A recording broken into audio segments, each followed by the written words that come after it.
I'm Mary Alexander from Home Instead Senior Care, and today I'm talking about how to balance work and in-home care.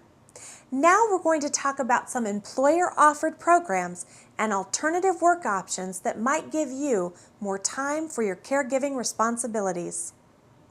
First, let's talk about the Family Medical Leave Act. This program is managed by the U.S. Department of Labor and is designed to help employees balance their work and family responsibilities by allowing them to take reasonable, unpaid leave for certain family and medical reasons. If you work for a public agency, any public or private elementary or secondary school, or a company with 50 or more employees, you may be entitled to up to 12 weeks of unpaid job-protected leave per year, including leave to care for an immediate family member with a serious health condition. Other stipulations are that you must have worked for your employer at least 12 months and have worked at least 1,250 hours. The Family Medical Leave Act also requires that your group health benefits be maintained during your leave.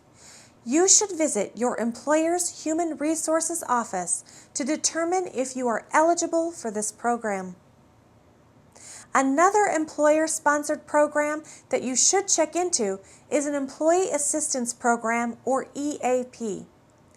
EAPs are offered by many employers, typically in conjunction with a health insurance plan or wellness benefit. EAPs are intended to help employees deal with personal problems, such as caring for aging parents that might adversely impact their work performance, health, and well-being. EAP counselors typically provide assessment, support, and if needed, referrals to additional resources. EAP services are usually free and confidential. Truly, these services can be very beneficial in finding some help to ease your caregiving stress. Other than time off and assistance programs, other ways you can work with your employer to create more balance between your work and caregiving needs are through alternative work schedules. Let's talk about some of those. Instead of going into the office every day, some employers allow employees to telecommute. Basically, to telecommute means to work from home or some other remote location. For instance, you could set up shop with a laptop and cell phone from your parents' kitchen and still work while also tending to your caregiving needs. Another alternative work option is job sharing. Job sharing is when two people share the same position in a company, with each working a part of the week. Job sharing allows two or more individuals to share a single full-time job, creating flexibility and freedom, while still maintaining the benefits and salary on a prorated basis. Compressed work weeks are helpful to those generally who need about 1 day off a week. In many cases, compressed work weeks has you working 40 hours in fewer than 5 days. The most widely used schedule is 10-hour days for 4 days a week. Another arrangement is called 5-4-9. This is a week of 5 9-hour days followed by a week of 4 9-hour days and would give you a day off every other week. The last program I want to talk about is called shared leave.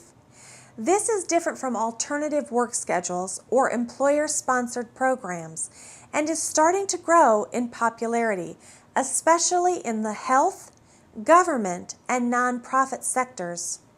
Basically, a shared leave program allows an employee to receive donations of annual leave, sick leave, or personal holiday hours from other employees. This most often happens when an employee will need to take leave without pay for a prolonged period of time, resulting in a possible loss of income. A common situation for such leave includes caring for an elderly parent. Certainly, there are some good options for creating a balance between your work and caregiving needs, but it's still important to remember to take care of you. We talk about how to do this in the next video.